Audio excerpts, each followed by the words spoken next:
The Radio Memories Network is brought to you in part by Liberated Syndication, podcast publishing made easy, libsyn.com. That's libsyn.com. Gunsmoke trail. Oh, tell me of days gone by.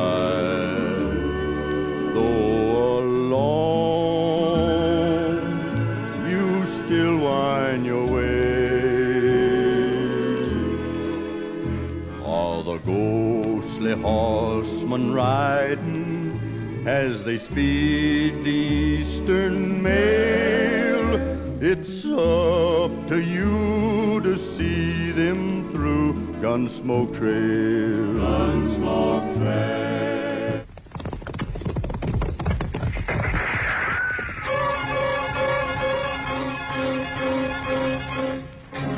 Around Dodge City and in the territory on west, there's just one way to handle the killers and the spoilers, and that's with a U.S. Marshal and the smell of Gunsmoke.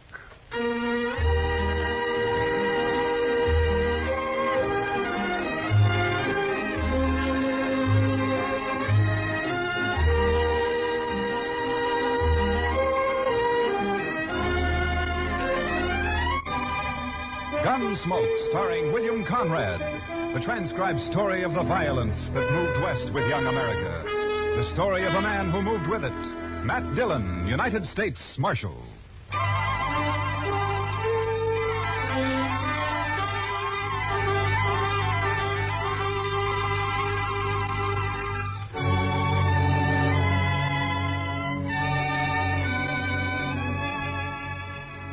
A stranger named Joe Beaudry killed a man in Dodge and then got on his horse and rode 90 miles northwest.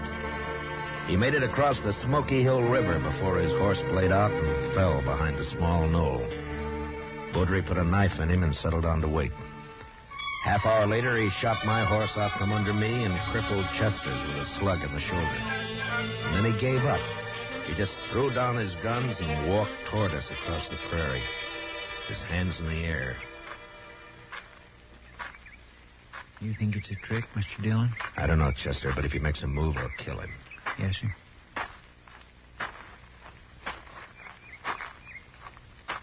That's far enough, Beaudry. Now turn around.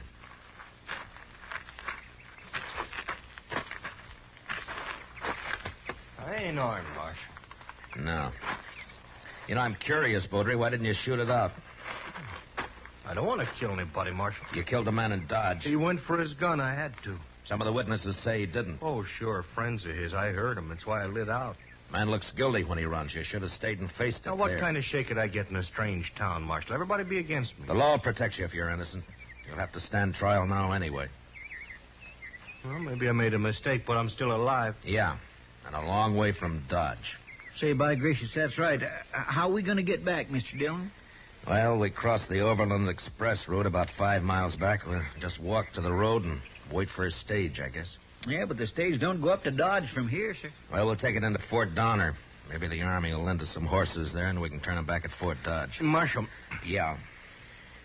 Well, I know you don't owe me no favors, Marshal, but I never been arrested before. I'd be kind of ashamed in front of everybody on stage. Well, that's tough, Beaudry. What do you expect me to do? Only a little thing, Marshal. Won't make no difference to you. Just don't let them know that you're taking me in is all.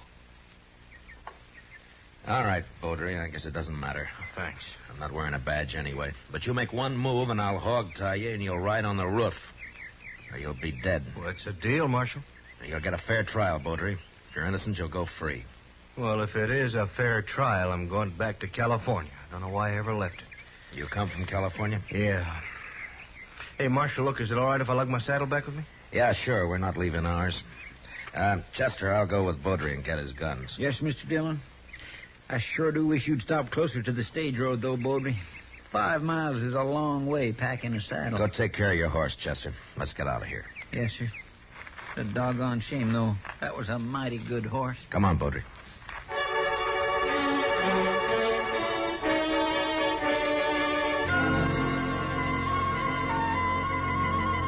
I sure hope the stage hasn't gone by already, Mr. Dillon. Why don't you get off your back and look down the road, Chester? Well, I declare. Look yonder, it's a-coming. And it's painted bright red, too, Mr. Dillon. Hey, what if they don't stop for us, Marshal? Road agents don't usually carry their saddles. The driver will notice that if he's awake. Driving a 6-horse hitch ought to keep him awake. Yeah, but not sober.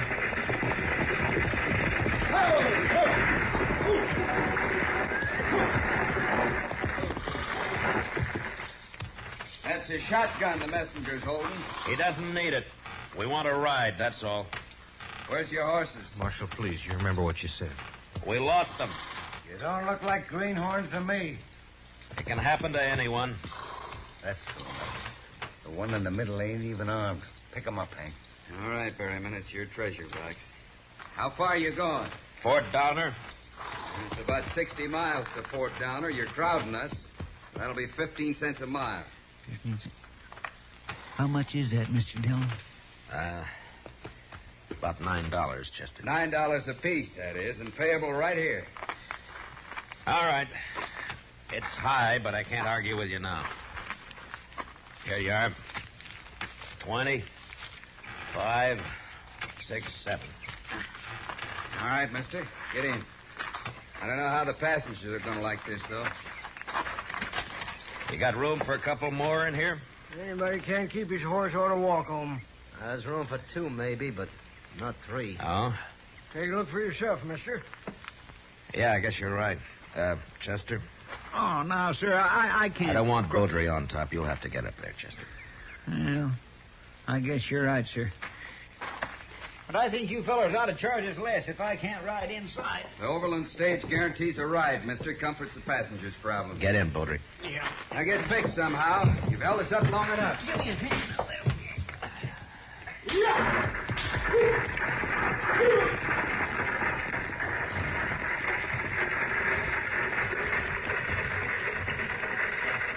You don't look like a judge, mister. I'm not a judge. Well, you must be important somehow. We order these men around, and that fellow on top there calls you sir. Dillon?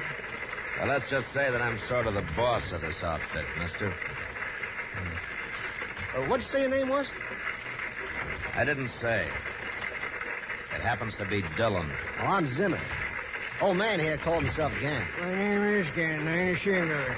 I don't give a long hoot what any of you call yourselves. Gann's kind of crusty, but he's sober. That's more than I can say for the other two here. They only wake up long enough to pull on that jug they got and get drunk enough to go back to sleep. Well, that's not a bad way to travel if your stomach can stand it, I guess. No, I ain't do it myself if I was younger. What business you in, Dillon? You ask too many questions, Zimmer. You ain't got no manners. Nobody's asking you, old man. Good. Then I don't have to listen to your gobbling. Now, listen here, Gann. Any more out of you, and I'll tear you apart. You can't spook me. I'm too old. 85, mister. Would you believe it? No, sir, I wouldn't. That's mighty old. You sure don't look it. I knew Meriwether Lewis, mister. Met him in St. Louis when he and Clark come back from the Pacific. Now who's doing all the talking? Leave him be, Zimmer. There's no harm in passing the time.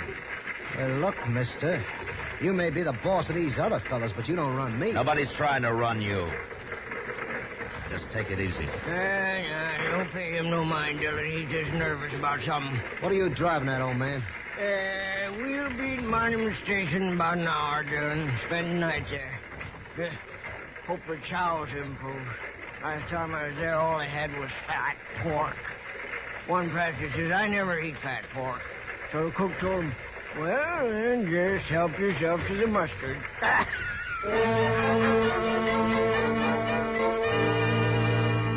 Monument Station was a long, low hut made of sun-dried, mud-colored bricks with a flat roof thatched and then sodded. The one building served as an eating room in the daytime and a bunkhouse at night. There wasn't much air inside, and after dinner, fat pork and mustard, Chester, Beaudry, and I went out to the corral for a smoke. My gracious alive, I hate to think of sleeping in there. All those men, why, a fella could suffocate. And I'll bet that stock tender hasn't washed himself since he left home. He said he washed his blankets anyways, just this morning. Yeah, sure. You know how? He spreads it on an anthill for a couple of hours. Oh, well, that settles it. I'm sleeping outside. All right, Chester. But just don't get too cozy. Half the night you're standing guard over Baudry here. I'll watch him the other half. Well, I'm not going to run away, Marshal. You ran once, Baudry. All right, I'll tell you something, and maybe you'll trust me a little then. Tell me what? Would you like to know who Zimmer is? Zimmer? He that real testy fella? I don't like him at all. He's always on the prod about something or other. Wait a Just minute, little bit Chester. ago, Wait a minute. What about Zimmer, Baudry? His real name is Chess Rhine. So? Well, at least that's the name was under his picture. Well, where was his picture, Baudry? Well, in California, tacked onto a pole. Go on. Well, I think the reward was $500. Of course, I ain't certain. You sure it was his picture? Yeah, Marshal, I'm sure. Heard a lot of talk about him in Sacramento just before I left. What kind of talk? Well, like one time he rode in a stagecoach as a passenger, and he was peaceful enough until some fellows on horses, they stopped that stage in a canyon somewheres, and then this here Chess Ryan, he pulled a gun on the other passengers, and he disarmed them, whilst the boys outside unloaded the treasure box. They had an extra saddle horse along, and Ryan, he rode off with them. That's the way I heard it. Seems to me he went to a lot of trouble. Sometimes the passengers give road agents as much fight as the driver and messenger, Chester. They feel safe because they're inside. Yeah, and that's what Chess Ryan figured. What, are you going to arrest him, Marshal? I can't arrest a man without cause, Baudry. You may be telling the truth, but I don't know that for sure. I can check on Zimmer when we get to Fort Donner, but all I can do to Lynn's keep an eye on him. Well, this stage will be robbed long before it gets to Fort Donner, Marshal. Yeah, maybe, but not without a fight. Thanks for telling me, Baudry, and for your sake, I hope it's the truth. If it isn't, you're going to be in more trouble than you are now. All right, keep an eye on him, Chester. I'll be back in a few minutes. Yes, sir.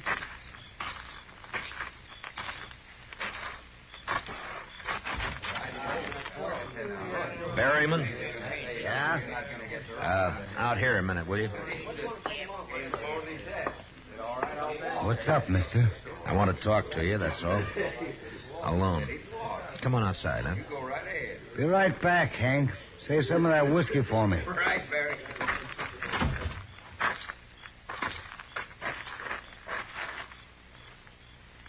What's on your mind, mister? How long you been an express messenger, Berryman? 2 years? Not that it's any business of yours. You run into any trouble in that time? Some? Why? I just want to know if you can handle yourself, that's all. You want to find out? Look, Berryman, you know my name. It's Dillon. I'm Matt Dillon. I'm the U.S. Marshal out of Dodge. Dillon. Yeah, I think I remember seeing you there. Good. Now tell me this.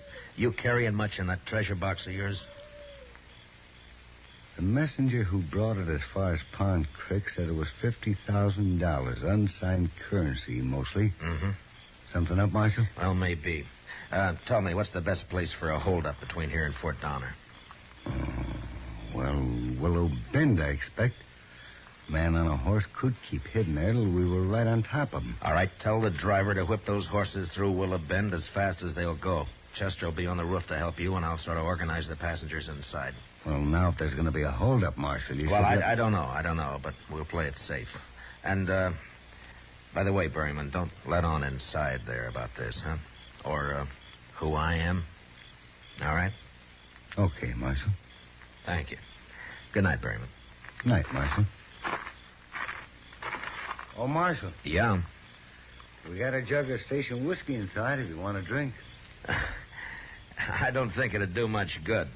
I've heard of that stuff freezing solid on a cold night.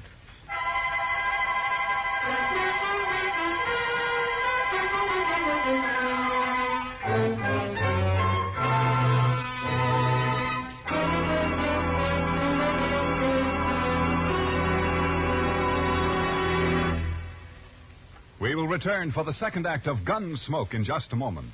But first, backing up the great CBS Radio News Team election night will be Univac, the new electric brain operating for the first time to bring you faster, more accurate, more complete election night totals. November 4th, starting at 8 p.m. New York time, CBS Radio reports the election returns from coast to coast. Make CBS Radio your election headquarters to hear the trends, the color, and the mounting tide of results Reported by Edward R. Murrow, Lowell Thomas, and the rest of the same great CBS radio team that made convention reporting history earlier this year.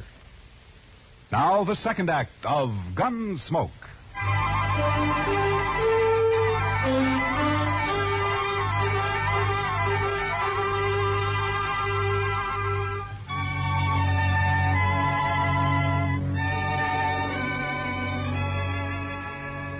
Next morning, just after sunup, the stage left Monument Station. It was 10 miles to Willow Bend and 12 miles to the next change of horses at a small swing station run by a lone stock tender. Zimmer, or Chess Ryan, if that's who he was, seemed nervous. Too nervous for an experienced road agent, but maybe he had figured me for what I was, and that gave him the jumps. Anyway, I sat next to him so I could handle him faster if and without a fight. Thanks for telling me, Baudry, and for your sake, I hope it's the truth. And then the driver popped his whip over the teams, and they began to run hard. But suddenly, he was pulling them in and braking at the same time. One move by Zimmer at that point, and I'd have killed or crippled him. What are we stopping here for? Hey, driver, what's up? Wheels been dragging. Couldn't you feel it pull? All right, everybody out. Well, what's the idea? Driver, what's wrong? The wheel's stuck. Can't pull it off with you in there. Come on, hurry it up. Baudry, get over there by Chester. Well, don't you worry about me. You keep an eye on Reed. Go on now. Come on. All right. What do you think, Dillon? Oh, they'd have jumped us by now, Berryman, while everybody was still inside. But keep your head up anyway. You watch the other side of the coach. I'll stay here. Okay. What do you mean it wasn't grease? Why not? It's sizzling hot. Have to cool before we can take it off. That drunken fool at Monument didn't grease this one, that's all. Take a bullwhip to him when I get back there. Well, you can grease it now, can't you? I could, mister, if I had any grease. Well, you mean you haven't got any? Not unless I render you down and make some. Now get out of my way. Well, any more of that and I'll... All right, forget it. What are we going to do? How about grass, driver? Hey, that's an idea. Wrap it around the spindle and go till it wears out. It won't last long, but we can keep putting it on till we get to the next station. We'll be all day stopping every half mile. Why don't you greenhorns ask a real man how to fix it? All right, Pop. How are we going to fix it? Cheese? Cheese. Yes, cheese. It works fine, too. Yeah, it might at that. I suppose you brought some cheese along just in case, Pop, huh? I brought it along to eat. You get it? But I'll let you have it. It's in my carpet bag.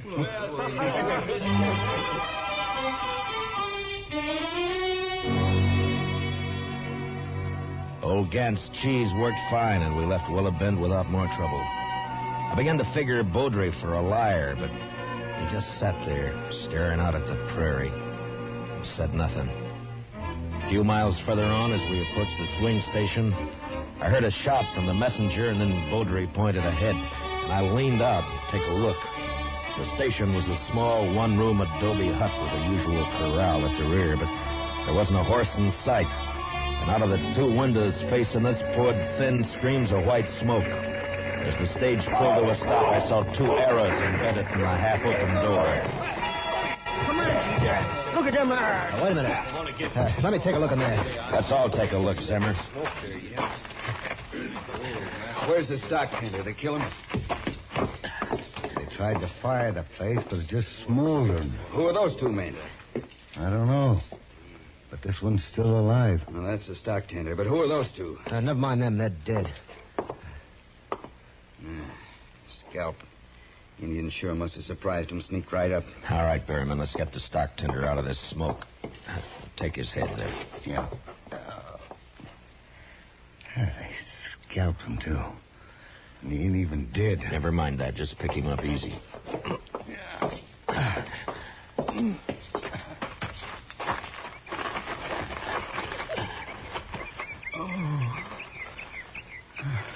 It's all right, fella.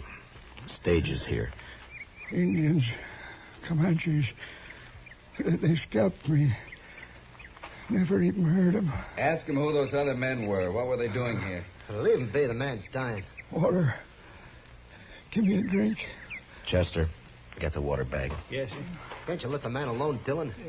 Scalped 3 men and stole the horses. That's Comanches for you. Here's the water, sir. Oh, thanks. Here, fella. Here now. Take a drink. There we go. Road agents, those two, they held me up. They said they'd hide till the horses were unhitched. And then hold up the stage. Had a partner on the stage to keep the passengers out of it. What was his name? Their partner, I mean. Put my head down, mister. It's bubbling over.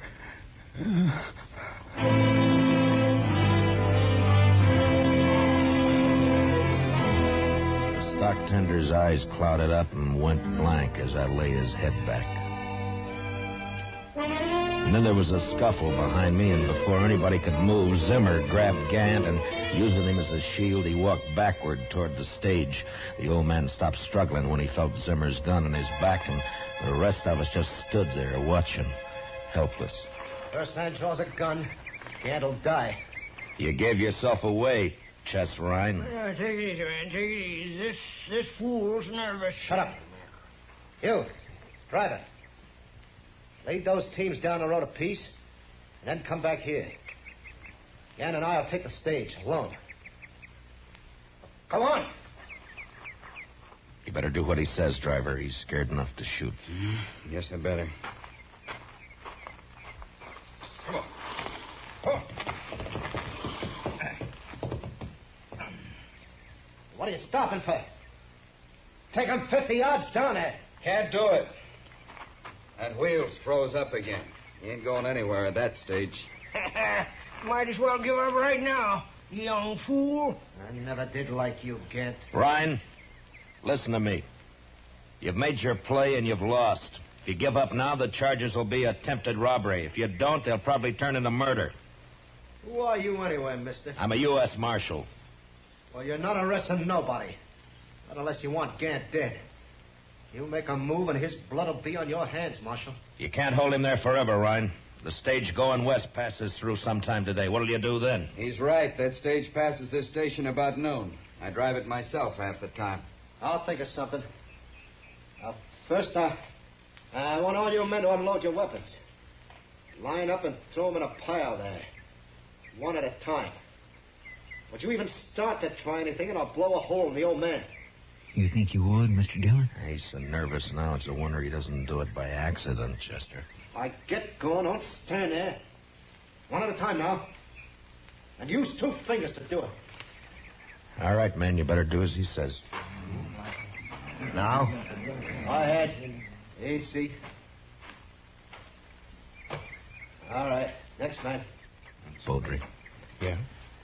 You're the only man who might There's stop mine. this. Oh. Pretend to join him. You trust me that much? I have to. Okay, All right, easy now. 2 fingers. All right. Next man. Ryan. Hold it right there, Poultry. Well, I'm not armed, Ryan. Look. But you know why? That's too yellow, maybe. Oh, the marshal's got my gun. I'm under arrest. He's taking you in, is that it? He was, till I woke up just now. I killed a man in Dodge, Ryan. They want to hang me for it. Now, Baudry, we told you you'd get a fair trial. Chester, What's more... shut up. Yes, sir. Well, look, you haven't got much chance alone, Ryan. But you and me, we can disarm these men, throw away their guns, and ride off on those horses without the coach. You do that, Baudry, and I'll quit my job and run you down if I have to chase you all the way to Oregon. I couldn't show up in Dodge after this anyway. Well, I'll be watching for you, Marshal. It beats hanging. Well, how about it, Ryan? Make a fool out of Dillon, huh? I like that. All right, pick up a gun, Baudry, and get over here. I'm warning you, Baudry. Sorry. I figure I'll live longer this way, Marshal. There. You hold the old man, Baudry. I want a free hand. Yeah. I'll kill Gant quicker than Ryan would. Any of you men try anything. You heard him? Now, let's get this over with. Fast. Ryan, I want to tell you something. That's far enough, Marshal. All that... That gun in your hand, Ryan, you better keep it on me. You even glance at Beaudry, and I'll draw and kill you. What are you talking about? You shoot me, and Beaudry will kill you from behind. What? That's right, Ryan. Yeah, you walk back over towards the hut so he can see I'll let you go.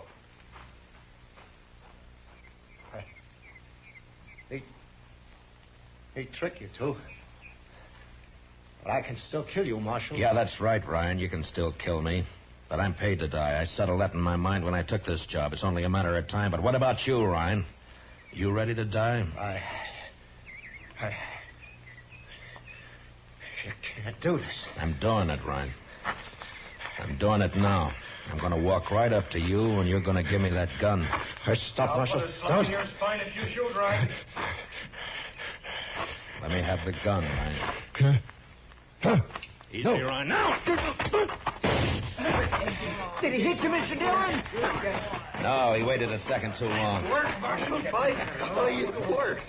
Yeah, you did fine, Beaudry. I'm going to remember it. Yeah. Now, give me back that gun. What? You still gonna take me in? Of course. No, that don't seem fair, Dillon. I'm only a marshal, Beaudry, not a judge. Oh. I'm not sure I wouldn't rather die right here. Wait, Beaudry. Now, I'll testify at your trial, and I promise you it'll be a fair one, but that's all. Now, give me the gun. You don't make it easy, Marshal. My job's to bring you in. Any way I can get you there. Dead or alive, huh? That's right.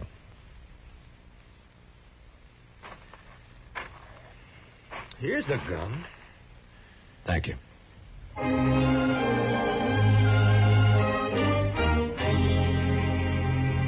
The next day, I turned Chess Ryan over to the Army at Fort Donner. The colonel wanted credit for sending him back to California, and I wanted to be rid of him. Took us 3 days to ride back to... Easy. All right. Next man. Beaudry. Have his gun back. But even so, he managed to supply us with antelope steaks every morning. I made him borrow Chester's gun.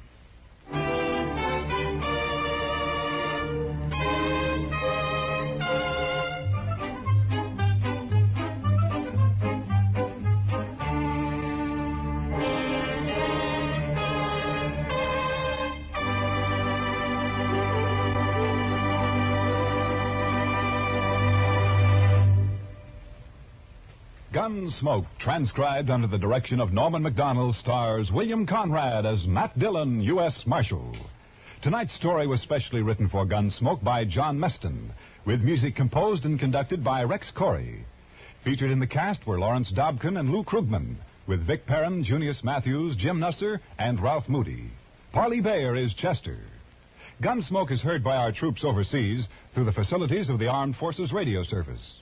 Join us again next week as Matt Dillon, U.S. Marshal, fights to bring law and order out of the wild violence of the West in Gunsmoke.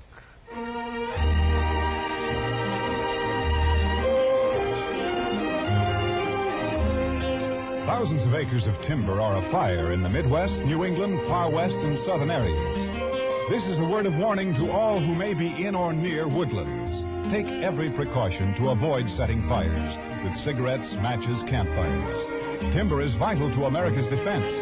Human lives and property are at stake, too. Hunters especially are urged to exercise caution. Any further damage may result in suspension of the hunting season indefinitely. Clancy Cassell speaking, and remember Edgar Bergen and Charlie McCarthy open fire on your funny bones Sunday nights on the CBS Radio Network.